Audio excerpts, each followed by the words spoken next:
ஓம் தத்புருஷாய வித்மகே வக்ரதுண்டாய தீமகி பரஸ்வதியா குரு பிரம்மா குரு விஷ்ணு குரு தேவோ மகேஸ்வரராய. அனைவருக்கும் கோடான கோடி நமஸ்காரங்களை தெரிவித்துக் கொள்கிறேன். இன்றைய தினம் ஜோதிட சாஸ்திரம் ஒருபோதும் தப்புவதில்லை, தவறுவதில்லை. சர்வலோகமும் கிரகங்களால் இயங்குகின்றது. ஒரு மனிதனுக்கு ஒவ்வொரு காரியம் நடந்தாலும் சரி, ஒரு தனிப்பட்ட மனிதனுக்கு நடந்தாலும் சரி, உலகத்திற்கு நடந்தாலும் சரி, கிரகங்களால் மட்டுமே சர்வலோகமும் இயங்குகின்றது. ஜோதிட சாஸ்திரம் ஒருபோதும் தப்புவதில்லை, தவறுவதில்லை. ஆக இதை சிறந்த முறையில் முன்வைத்து டிசம்பர் மாத பலன்களை தொடங்குவோம். இந்த டிசம்பர் 1 முதல் 31 வரை,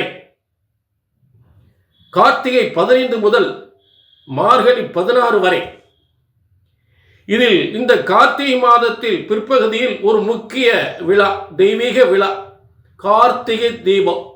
ஒவ்வொரு வீட்டிலும் தீய சக்திகள் அடியோடு அழியக்கூடியது.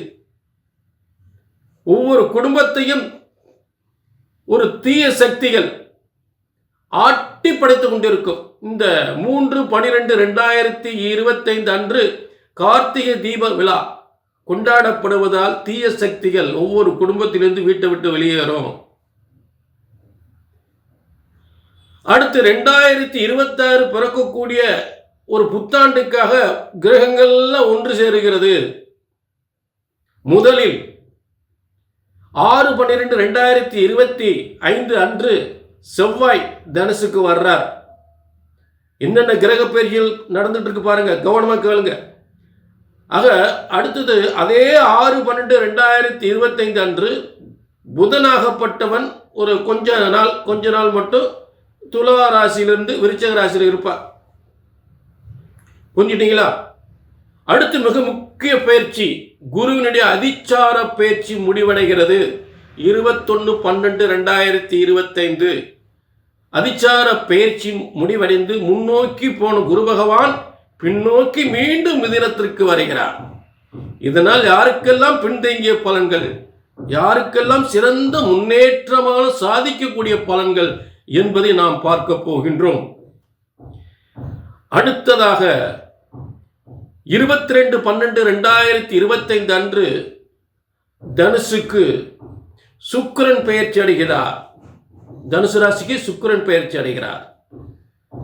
ஆக இப்ப அடுத்தது இந்த புதன் விருச்சகத்துக்கு வந்தார் இல்லையா, துலாத்திலிருந்து விருச்சத்துக்கு வந்தார். அந்த விருச்சகத்திலிருந்து என்ன பண்றாரு, அவரும் தனுசுக்கு வந்துடுறார்.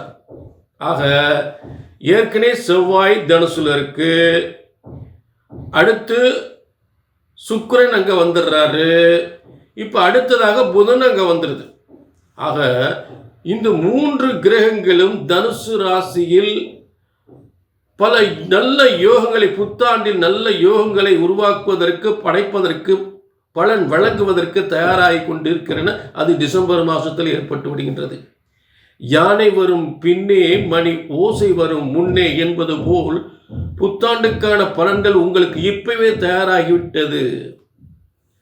ஆக இதனால் என்னென்ன யோகங்கள் உங்களுக்கு ஏற்பட போகின்றது, என்னென்ன ஒரு அபிவிருத்தி ஆக போகின்றது, பொருளாதார முன்னேற்றம் எந்த அளவுக்கு ஏற்பட போகின்றது என்பதை தெல்ல தெளிவாக, தொழில் விருத்தி, பொருளாதார முன்னேற்றம், சுப நிகழ்ச்சிகள், என்னென்ன தெய்வ வழிபாடுகள், என்னென்ன பரிகாரங்கள் என்பதை பற்றி தெல்ல தெளிவாக நாம் இந்த நிகழ்ச்சியில் எல்லா ராசிகளுக்குமே பார்க்க போகிறோம். ஆக இது பொதுவான பலன்.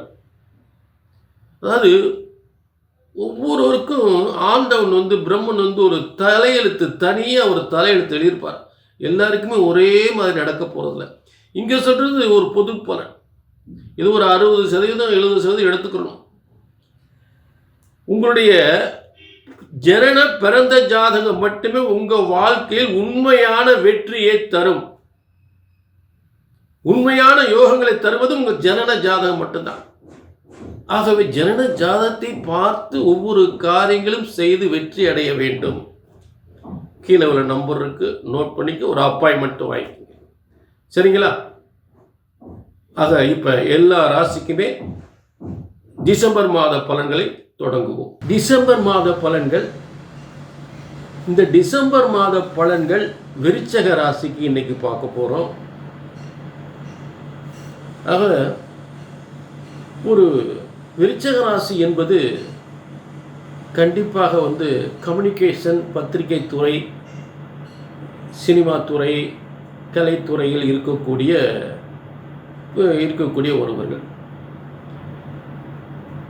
இவர்கள் உண்மையில் மிகவும் நம்பிக்கையானவர்கள். நம்பியவர்களுக்கு என்றுமே உறுதுணையாக இருக்கக்கூடியவர்கள். மிகவும் நல்ல குணங்கள் இவர்களுக்கு உண்டு. ஆனால் கோபம் என்று வந்துவிட்டால் அவங்க தாங்க முடியாது, பூமி தாங்காது. சரி, விருச்சக ராசி நேயர்களே, உங்களுடைய இந்த டிசம்பர் மாத ராசி பலன்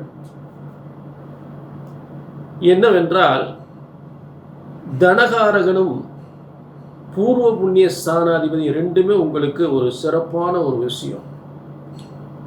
தனஸ்தானாதிபதியும் பூர்வ புண்ணிய ஸ்தானாதிபதியும் அவரே காலப்புருஷ தத்துவத்துக்கு பாக்கியாதிபதியாகி அந்த பாக்கியஸ்தானத்திலே தற்போது இருந்து கொண்டிருக்கிறார். அதனால தொடர்ந்து நல்ல பலன்கள் உங்களுக்கு நிச்சயமாக உண்டு. உங்களுக்கும் உங்கள் பிள்ளைகளுடைய முன்னேற்றத்திற்கும் நிச்சயமாக உண்டு. உங்கள் பிள்ளைகளுக்கு கல்வி படித்திருந்தால் கல்வியால் சிறந்த உத்தியோகம், அதே நேரத்தில் நல்ல முன்னேற்றங்கள், உயர்கல்வி முன்னேற்றங்கள், உங்களுடைய வருமானம் முன்னேற்றம் எந்த விதத்திலும் இந்த டிசம்பர் 21 வரை எந்தவித பாதிப்பும் ஏற்பட போவதில்லை. ஏன்னா டிசம்பர் 21 அதிச்சார பயிற்சி முடிவடைந்து மீண்டும் குரு பகவான் மிதுனத்துக்கே வந்து விடுகிறார்.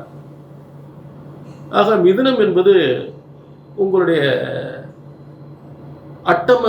பாவம், அட்டமஸ்தானம், 8ஆம் பாவம். அந்த 8ஆம் பாவத்தில்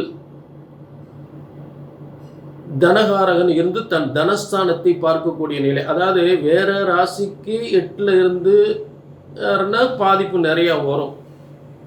ஆனால் அவரே அவருடைய ராசியை பார்க்கக்கூடிய ஒரு நிலை ஏற்படுவதால் அந்த அட்டமஸ்தானத்துக்குரிய மிகப்பெரிய பாதிப்புகள் என்பது கண்டிப்பாக இந்த டிசம்பர் 21 குறையும். பாதிப்பெல்லாம் ஏற்படாது, தைரியமாக இருக்கலாம். புரிஞ்சுட்டிங்களா? அதில் எந்தவித மாற்றமே இல்லை. இப்போ இந்த சிம்மராசிக்கு கடகராசிக்கு அட்டமஸ்தானத்தில் சனி பகவான் இருந்து நிறைய பிரச்சனைகள் ஏற்படுத்துகிறார் இல்லையா? அப்போ அதுபோல் குரு பகவான் சுபகிரகம், மிகவும் சிறந்த சுபகிரகம், சுபத்துவம் வாய்ந்த தொழிலையும் வருமானத்தையும் முன்னேற்றத்தையும் கொடுக்கக்கூடிய ஒரு குரு பகவான். அவர் பாதிப்பு தரப்போவதில்லை. அடுத்ததாக இந்த மிக முக்கியமான கிரகங்கள் மாற்றம் அடைகிறது. இந்த மாதம் முக்கிய கிரகங்கள் மாற்றம் அடைகின்றது. இந்த 2026 பிறப்பதற்காக, அதை சாதனை புரிவதற்காக, அதில் நல்ல யோகங்கள் ஏற்படுத்துவதற்காக நல்ல கிரக மாற்றங்கள் ஏற்படுகின்றது. முதலில் செவ்வாய் 6/12/2025 அன்று விருச்சிகத்தில் இருக்கக்கூடிய செவ்வாய் உங்களுக்கு உங்களுடைய தனஸ்தானத்துக்கு வர, அதாவது உங்கள் ராசிக்கு, அதுவே உங்கள் ராசிக்கு 2ஆம் இடத்துக்கு வருவது சிறப்பு. பாதிப்பு ஒன்றும் இல்லை.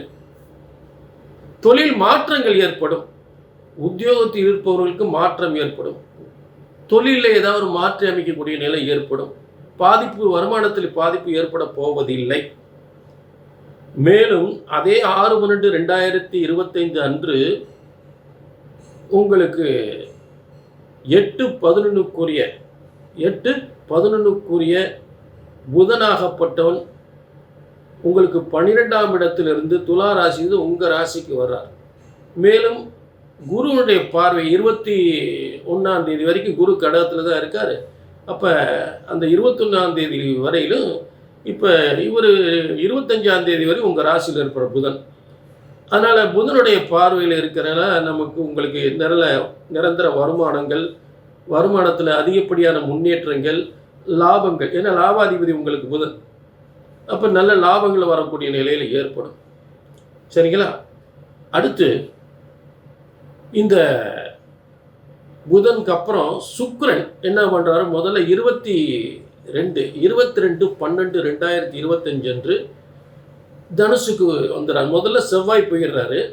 அதுக்கப்புறம் சுக்கிரன் அந்த இடத்துக்கு வந்துடுறார், செவ்வாயோட சேர்ந்துடுறார் 22/12/2025.